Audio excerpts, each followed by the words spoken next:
Hey everybody, it's Robin with Creativity RV, and today I wanted to show you a hack that I figured out to clean the screens that cover my fantastic fan and also the screens that cover all of my vents in here. I'm going to show you how you can clean them so fast and so clean you're not going to believe it.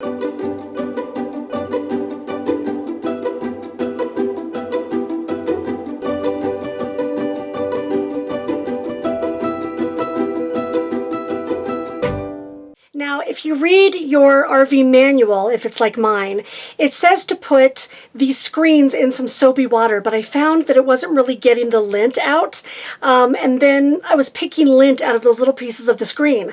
So I figured out a way to dissolve the residue that's left on your screen without any work at all. And just a quick note here, if you read your manual for your RV, it will probably say not to use any regular chemicals when you clean anything in your RV because of the propane, like Clorox, for example, which I used to use all the time when I clean my house. So for this, we're just going to use hot water, vinegar, and baking soda, but in a very special way. So let me go ahead and show you how I take this screen off, and then what my hack is to clean it, and what I do after that. Okay, you guys, this is my fantastic fan screen. You can see it is really bad. I mean, there's a lot of schmutz in there, but you know, this happens pretty fast in an RV. These do get dirty, especially if you have pets. But this one, I let go a little longer than I normally would before I cleaned it because I wanted it to be really bad before I showed you guys how to clean this. A problem with this is that if you turn on the fan, it struggles. It does not want to work when it's dirty. So watch it suck upwards trying to get air through the schmutz. It doesn't like it, and I found out that my airflow was bad when my vents got really dirty. So this is why I came up with this method. So you guys are going to see here that there's some screws up in the corner. And if you look at your manual, you can actually take the whole thing apart this way. But if your fan is like mine, if you look carefully, you're going to see this little tiny lip that you can pry off. It's not easy. I'm going to show you guys here in a second. The first time especially, it does take a minute. But then you can pry it off and this whole thing will pop right off. It makes it really easy to clean. So you could use a screwdriver or whatever, but I found that a fork actually works best for me to get this thing off of here. And it's tricky. There's these little plastic things in there, so you get it started and then it just pops off. Ugh. Look at all the schmutz just falling off of here. Look at this thing. This is bad. I do try and get some of the lint off first. So I have a magic eraser because you can see I've used this a bunch for this because it makes it really bad. But the first thing you want to do is just try and get some of this excess off of here. It's still really dirty, so we're going to need the method I'm going to show you here in a second.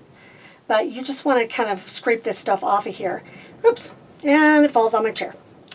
Okay. So, look at that. Gross, right? If you have a lot of lint from something like this or a dryer, don't throw it out because it's a great fire starter. You can put it inside of a toilet paper roll and use it to start a fire. So I'm going to save mine for that later. But I'm leaving a good amount on here so you guys can actually see how well this works. So this is really simple, you guys. You just need like an 80-cent box of baking soda and a $1 bottle of vinegar. So the first thing you want to do is put some hot water in the sink. Not a lot. Just enough to cover the bottom of the sink. Because if you put a lot of water in, you're going to dilute the solution here. Okay, so I do that. Now, this is something important. You know how most of the lint is on this side? Put that lint side down into the water. Okay? Then, you want to take your baking soda and just cover it. No method to this necessarily, but I use a good amount. Okay, see that? Now, this is going to bubble up on you, so look out. But then you add vinegar over the top. I would say I probably use about a cup of vinegar.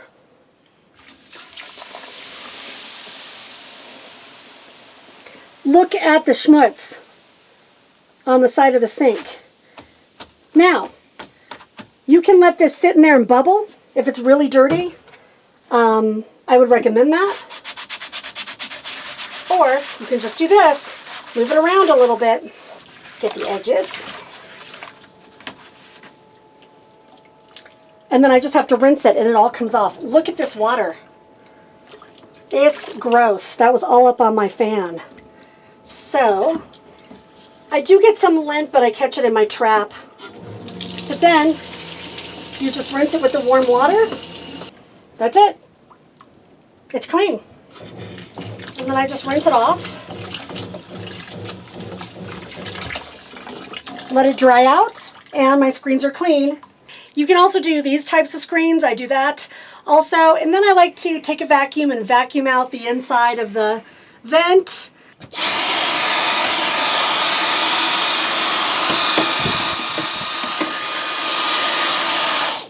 If it's bad like mine is, I like to take a cloth with some vinegar and water and just clean off the blades and clean around, and then I pop it back up and it's totally done. At least on my fantastic fan, these little things here just pop back over the lip. So I have to put it under a gizmo over here.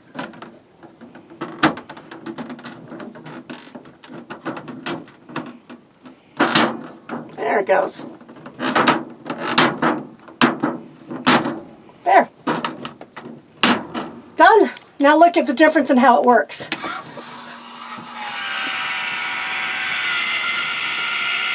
Ah, I get to have a cool breeze again.